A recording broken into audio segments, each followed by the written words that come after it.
నాభీ ప్రదేశం ఉన్నటువంటి క్షేత్రం కంచి క్షేత్రం. అక్కడ ఉత్తర భారతదేశంలో హిమాలయాల్లో ఒకప్పుడు కాత్యాయనుడు అనేటటువంటి మహర్షి పరమశివుడి గురించి తపస్సు చేశాడు. శంకరుడు ప్రత్యక్షమై నీకేం కావాలని అడిగాడు.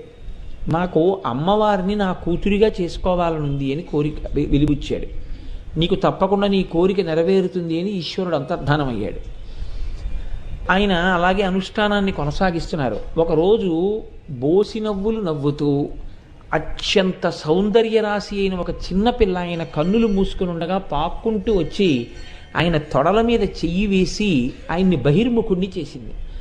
ఆయన కన్నులు విప్పి చూసేటప్పటికీ ఆయన గుర్తించారు, ఆ త్రిపుర సుందరి ఆ జగదంబయే తనకి కూతురుగా వచ్చి ఒడిలో ఆడుకుంటోంది అని. కాత్యాయన మహర్షికి కుమార్తెగా వచ్చింది కాబట్టి అలా చంటి పిల్ల రూపంలో వచ్చి మహర్షి ఒళ్ళో ఆడుకుంటున్నటువంటి ఆ తల్లి పేరే